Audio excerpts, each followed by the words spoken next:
Mga kababayan, ma'am sir, this is Jam, the Filipino channel ang inyong pong lingkod. So today is January 28, 2026.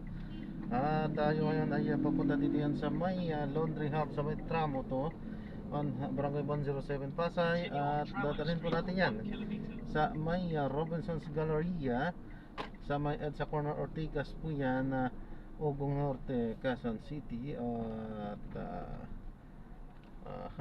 ayun eh, Quezon City pa pala yun. Actually Mandaluyong din yun. So ano siguro boundary. Okay, so magbabalik po tayo mamaya unti po pag nakuha na po natin sila. Disclaimer lamang po.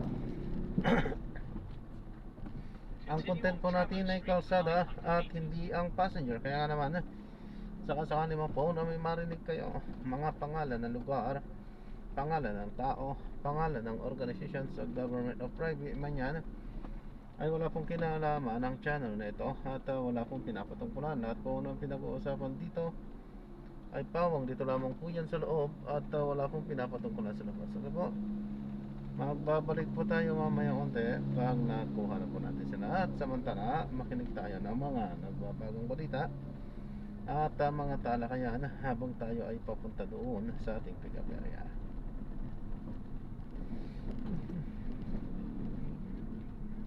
Ay Diyos ko.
Continue for 500 meters, then make a sharp left onto Edison Street.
Tutuin ng DA ang lahat ng karne at mas maganda kung galing sa aprobado ng National Meat Inspection Service. So as long as hindi tayo kumakain ng karne na kung saan nang gagaling at hindi tayo lumalapit lalo na sa may sakit na hayop, hindi natin makukuha ang iba-virus. Iginiit ng Department of Health na walang naitalang pagtaas sa mga kaso ng influenza-like illness o malatang kasong sakit sa kabila ng malamig na panahong dulot ng amihan. In 200 meters, make a sharp left at the traffic light. Domingo, napalit lang ang malatang kasong sakit at walang naitatalang bagong result. May mga celebrity na nakita na nagsabi na sila ay nagkakasakit na rin. Hindi po ibig sabihin na may bago tayo. Yan pa rin po yung trangkaso sa mga vulnerable population. Yan, importante na tayo mag-ingat kasi lalo na sa mga gariyang at yung mga may immunocompromised. Nakisama-sama sa Mga kapamilya, walang sa February 3 haan kasama sa amin kasi hindi pwede bata. Awarding yun. Kabilang dito ang aminan na magdadala pa rin ng malalim na panahon Enter left most lane, then in 100 meters, make a sharp left at the traffic light.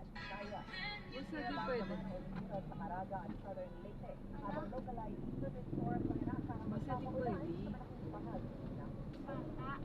Ang bawal bata.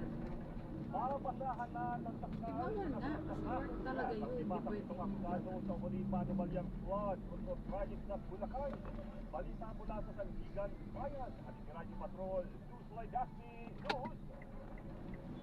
Mamayang pasado, alauna ng hapon, yung mga pasado ng tuloy. Paano man yung Kurso Project sa Pantimplahan? Nakatakbang basa na sakdal sa Sandigan Bayan Fourth Division, sina Bryce Fernandez, Shirley Mendoza, Ajay Tomasi, Juanito Mendoza, at Cristina Pineda, mga dating opisyal. In 200 meters, make a slight right onto Diane At Street. mga kapwa-akusado ni dating Senador Hugo Revilla, ipinagbalikan naman ang gusto sa nasakdal kay Revilla sa February 9 dahil sa mga mosyong ng hapon niyang kailangan pang pag-aralan ng korte. At isa pang akusado na si Kenita Juan ay nabasahan na nasakdal kung makaraan ito. Matatanda ang ipinagbalikan rin sa Sandigan Bayan In 90 meters, make a slight right. Pitong akusado sa kasong altercation dahil sa petisyon ng mga akusado pagsamahin ang divisyon ng korte na hahawak sa kanilang mga kaso. At yan ang balitang kumpirmado. Sigurado, ito ang Radyo Patrol. Newslink Dusty. DCMM. Thank you, Newslink Dusty. Continue for 300 meters, then turn right onto Senator Gil J. Friet Senator Avenue. Ronald De La Rosa at Noel Villanueva. Balita mula sa Senado, hatid ni Radyo Patrol, Dom Gardner. Dom. Jeff, naglag na bilang mga miyembro ng Senate Committee on Ethics and Privileges sila Senator Ronald De La Rosa at Noel Villanueva isang araw matapos silang pangalanan ng miyembro ng nasabing komite. Ayon kay Senate Majority In 200 meters, turn dahil right sa at the traffic conflict light. of interest dahil sa mga kasong pinakaharap ng dalawang senador. Papalitan sila ni Senador Amy Marcos at Rodante Marcoleta na parehong miyembro ng Senate Minority Bloc. Ayon naman sa chairman ng Senate Ethics Committee na si Senator J.D. Ejercito, handa na ang komite na pag-aralan ang lahat ng mga reklamo na inihain laban sa isang senador. Isa si Ejercito sa may mga nakaharap na ethics complaint In na 100 inihain meters, ng abogado turn ni right at Martin the traffic Calderon light. matapos umano nito aksyonan ang ethics complaint na inihain naman laban kay Senador Francis Escudero. Una nang sinabi ni Ejercito na hindi nakagalaw ang komite dahil sa kakulangan ng mga miyembro na nataon naman sa budget deliberation noong Oktubre. At yan ang balitang kumpirmado, sigurado, ito ang Radyo Patrol John Garner. MM. Thank you, John Garner. Ilang opisyal ng Bureau of Customs ang isinasangkot sa smuggling ng sigarilyo. Balita mula sa Quezon City, hatid ni Radyo Patrol Nico Bagsik. Nico?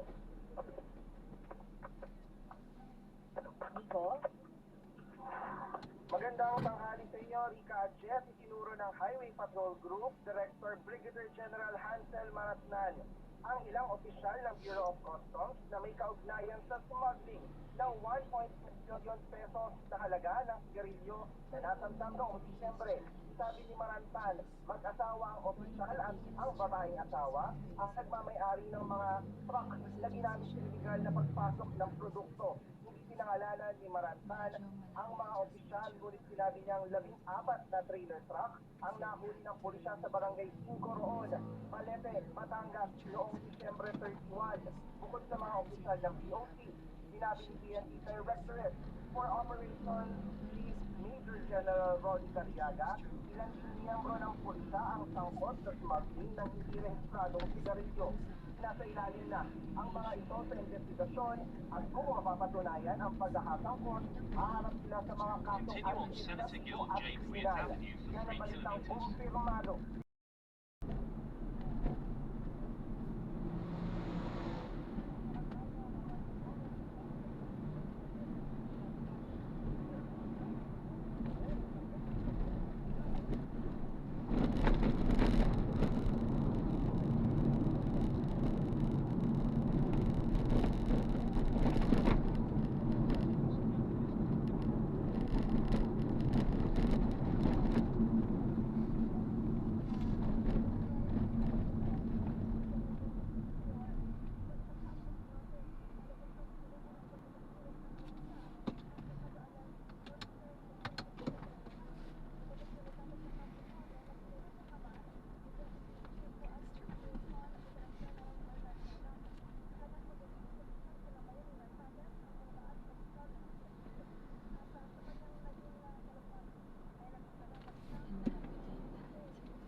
Bakit po? Ha? Tulog siya? Naglag? lang. Ah. Oo. Okay lang.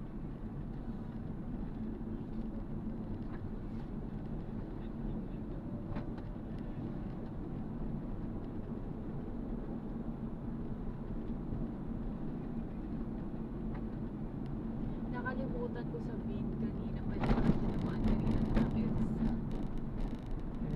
Oo nga eh. Doon tayo pinadun ha. Anyways, Di ba doon tayo? Oo. Mas mabilis nga sana kung doon nga sa oo, doon na sana dapat kanina. magtataf, no? Tough lang, Oo. oo. Tapos mag-u-turn yun lang traffic sana. Oo, U-turn lang yan. Tapos ano na yun, dire-diretso na. Sinundan si Wiz yun eh. Ano lang Pinadaan yun tayo eh. ng Makati naman nasa looban naman napaka-traffic. Oo, 20 minutes lang yun. Nandun na tayo eh. Kasi Kaso ito, dadaanan natin talagang traffic dyan. Oo. Last time kasi, ganun yung ginawa namin. Hindi ko natin, hindi ko sinusunod yan minsan. Ay, meron dyan, ano, sir, eh, shorten. Yung shorten, yung hindi kanya papadaanin sa ano. Sa settings.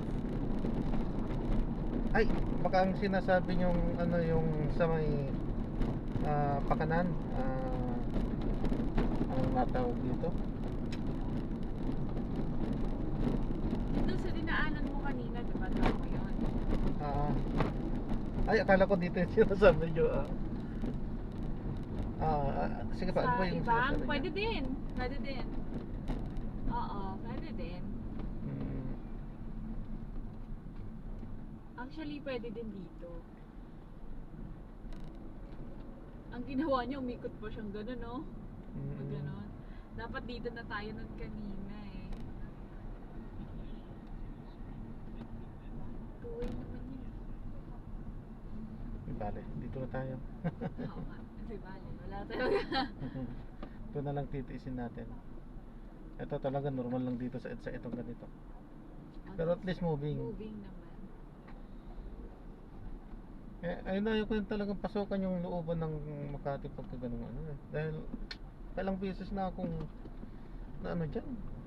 Natatraffic. Oo, tatapos talaga sa traffic. Stuck sa traffic dyan eh. Hindi talaga pwedeng dumaan dyan kasi ang hirap na lumabas.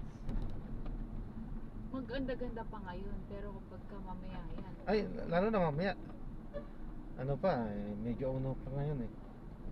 Mamaya yan, pagka yung rush hour na talaga. Oo. Matindi na yan.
nakatutok sa Philippine Channel Island. Dahil live ng PBS Federasyon, siyempre sa video po nakatutok sa kanilang transmission radio dito sa PBB.